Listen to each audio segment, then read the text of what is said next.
Welcome to red TV. నేను మీ Teja. So ఒడిశాలో puri Jagannadh temple ఎంత ఫేమస్ అందరికీ బాగా తెలుసు. అయితే ప్రజెంట్ అక్కడ రథోత్సవాలు జరుగుతూ ఉన్నాయి. దాదాపు జూలై 8వ తేదీ వరకు కూడా ఈ రథోత్సవాలు అక్కడ చాలా ఘనంగా జరుగుతాయి. అండ్ దీనికి సంబంధించి అక్కడికి చాలామంది లక్షలాది మంది కొన్ని కోట్లాది మంది భక్తులు కూడా అక్కడికి వెళ్తారు పూరి జగన్నాథుని దర్శించుకోవడానికి. అయితే రీసెంట్గా ఆ పూరి జగన్నాథ్ ఏదైతే ఆలయం దగ్గర ఒక రథ ఉత్సవం జరుగుతుందో, ముఖ్యంగా ఏనుగు పైన ఊరేగిస్తూ తీసుకెళ్తున్నారో అక్కడ ఒక అపశృతి చోటు చేసుకుందంటూ కూడా ఒక వార్త వెలుగులోకి రావడం జరిగింది. ముఖ్యంగా అక్కడ తొక్కిసలాట జరిగిందంటూ కూడా చెప్తా ఉన్నారు. అంటే ఏనుగు పైన తీసుకెళ్తున్నప్పుడు ఒక్కసారిగా ఆ ఏనుగు భయపడి అక్కడ జనం ఎక్కడైతే ఉన్నారో వాళ్ళ మీద నుంచి తొక్కుకుంటూ వెళ్ళిపోయింది.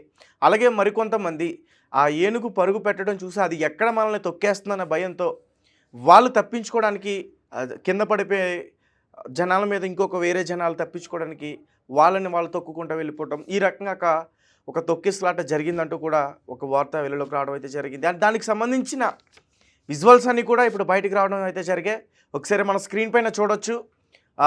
ఆ ఏనుగుకి సంబంధించి ఏదైతే అక్కడి నుంచి అది భయపడి, ముఖ్యంగా ఏనుగులు ఏంటంటే జంతువులు ఏంటంటే కేవలం ఏనుగులే కాదు, కొన్ని ఆవులు కావచ్చు, కొన్ని వేరే ఇతర జంతువులు కావచ్చు, అంటే హిందువులు ఎంతో పవిత్రంగా భావించే ఆ జంతువులు కావచ్చు, అవన్నీ కూడా ఒక్కొక్కసారి సౌండ్స్కి కానీ డప్పులకు కానీ అవి భయపడిపోతూ ఉంటాయి. మనం చాలా సందర్భాల్లో కూడా ఇటువంటివి చూసాం. అండ్ ఇక్కడ జరిగిన సిచ్యువేషన్ కూడా చూస్తుంటే ఇంతకుముందు కూడా చాలా చాలా ఘోరంగా జరిగాయి. ఇలాంటి సీన్ ఒకటే మన బాహుబలిలో కూడా చూసాం. అంటే అది ఒక్కసారిగా భయపడి ఆ డప్పులకి కానీ ఆ సౌండ్స్కి కానీ ఆ జనాల్ని చూడడం కానీ ఒక్కసారిగా అవి భయపడి ఒక్కొక్కసారి వాటికి తిక్క వచ్చే అవకాశం కూడా ఉంటుంది. అంటే అక్కడి నుంచి ప్రశాంతత వాతావరణ ప్లేస్కి వెళ్ళిపోవాలని చెప్పేసి అవి భావిస్తూ ఉంటాయి అన్నమాట.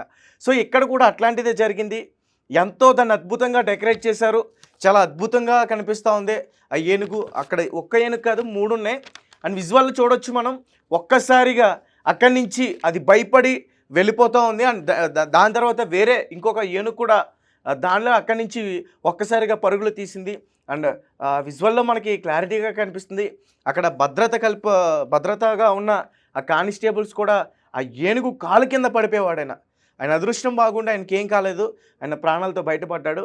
అండ్ ఇలా ఈ ఇన్సిడెంట్ జరగడం వల్ల ఒక తొక్కిసలాట జరిగిందనే ఒక వార్త వెలుగులోకి రావడం, అండ్ ఇందులో గాయపడిన చాలామందిని కూడా హాస్పిటల్కి తరలించారంటూ కూడా చెప్తా ఉన్నారు. అండ్ ప్రజెంట్ వాళ్ళ సిచ్యువేషన్ కూడా బాగానే ఉంది. ఎవరికి కూడా ఇటువంటి ప్రాణహాని జరగలేదు, అంటే ఎవరు కూడా మరణించలేదు. ఇది అంటే ఒక శుభ కార్యక్రమం ఇది. ఆ జగన్నాథుడు ఖచ్చితంగా ప్రతి ఒక్కరికి రక్ష కల్పిస్తాడు ఖచ్చితంగా. ఎందుకంటే ఈ జగన్నాథ రథయాత్రకి ఎక్కడి నుంచో వస్తారు లక్షలాది మంది, కోట్లాది మంది భక్తులు జగన్నాథుని పూజించడానికి ఎక్కడెక్కడి నుంచో కూడా వస్తూ ఉంటారు. అండ్ పూరి జగన్నాథ్ టెంపుల్ గురించి మనందరికీ బాగా తెలుసు. ఒక చారిత్రాత్మకమైన ఒక చరిత్ర ఉంది దానికి.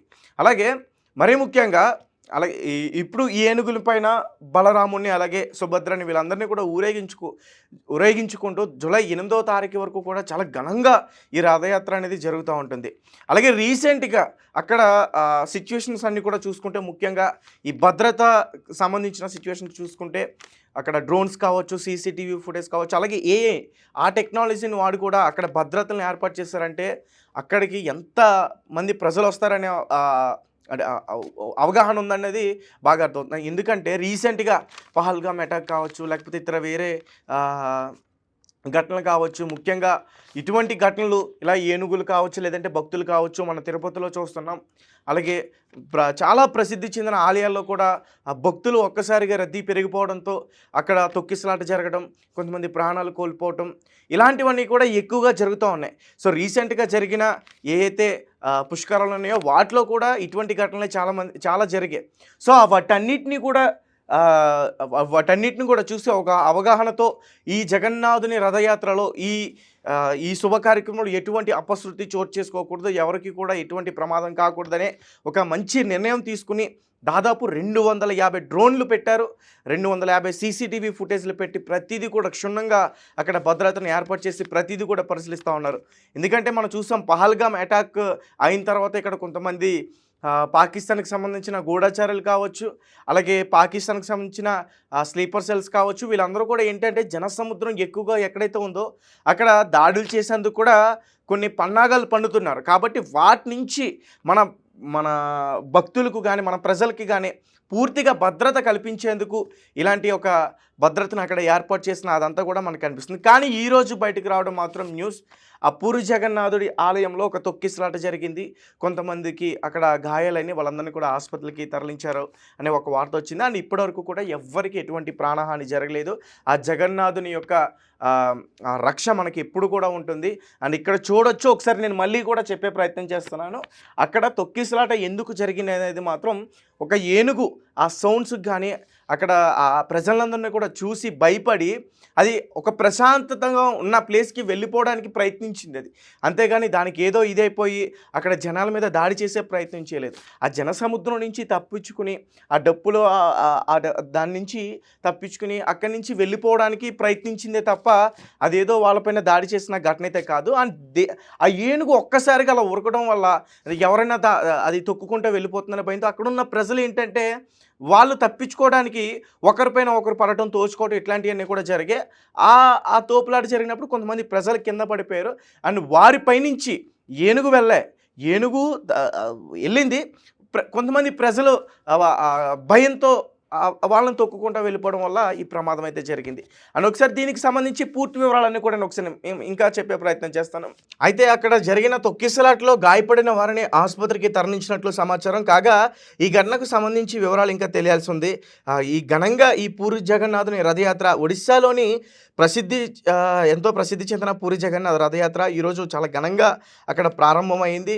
కన్నుల పండుగగా జరిగే ఈ యాత్రను చూడడానికి దేశ విదేశాల నుంచి కూడా చాలామంది భక్తులు, లక్షలాది మంది భక్తులు అక్కడికి వచ్చారు. అండ్ ఈ రథయాత్రలో భక్తులు జగన్నాథుడి ఆయన సోదరిమణులు బలభద్రుడు, సుభద్రలకు చెందిన రథాలను లాగుతారు. ఈ ముగ్గురు దేవుళ్ళు ముందుగా గుండించి ఆలయానికి వెళ్ళి అక్కడ కొంతకాలం గడుపుతారు. తర్వాత అక్కడి నుంచి జగన్నాథ ఆలయానికి తిరిగి వస్తారు. అంటే జూన్ 27న మొదలైన ఈ రథయాత్ర జూలై 8 వరకు కూడా ముగ్గురు దేవతలు తమ ప్రధాన మందిరానికి తిరిగి రావడంతో ముగుస్తుంది. 12వ శతాబ్దం నుంచి నేటి వరకు ఈ పూరి జగన్నాథుని రథయాత్ర అంగరంగ వైభవంగా జరుగుతూనే ఉంది. అలాగే భద్రతా ఏర్పాట్లు కూడా అక్కడ చాలా బాగానే ఉన్నాయని చెప్పుకోవాలి. ముఖ్యంగా పూరి జగన్నాథుని రథయాత్రకు దేశ విదేశాల నుంచి లక్షలాది మంది భక్తులు రావడంతో దాదాపు 10,000 మంది భద్రతా సిబ్బందిని అక్కడ నియమించారు. వీరిలో ఒడిశా పోలీసులు, అలాగే సహా సెంట్రల్ ఆర్మేడ్ ఫోర్స్, సిఆర్పిఎఫ్ చెందిన 8 కంపెనీలు ఉన్నాయి. అలాగే నిఘా కోసం పోలీసులు పూరిపట్నంలో 250కి పైగా ఆర్టిఫిషియల్ ఇంటెలిజెన్స్ను కూడా యూజ్ చేసి ఎన్బుల్డ్ కెమెరాలు కూడా అమర్చారు. సో గైస్, చూశారు కదా పూరి జగన్నాథ్ టెంపుల్లో జరిగిన ఈ తొక్కిసలాట గురించి పూర్తి వివరణ అయితే మాత్రం నేను ఇవ్వడం జరిగింది. అండ్ ఎవరికి కూడా ఏమీ కాదని కూడా నేను చెప్తా ఉన్నాను. ఎవరికి కూడా ఎటువంటి ప్రాణహాని జరగలేదు. జగన్నాథుని రక్ష ఖచ్చితంగా మనందరికీ ఉంటుంది. దయచేసి మీ యొక్క విలువైన కామెంట్ని దీనిపైన మీరు ఎలా స్పందిస్తారనేది మా కామెంట్ రూపంలో తెలియపరచండి. అండ్ ఇంకా ఎలాంటి భద్రత తీసుకుంటే బాగుంటుంది, అలాగే ముఖ్యంగా ఇలాంటి ఏనుగుల్ని తీసుకొచ్చినప్పుడు కూడా ఇంకా ఎలాంటి భద్రతని ఏర్పాటు చేస్తే బాగుంటుంది అనేది మాత్రం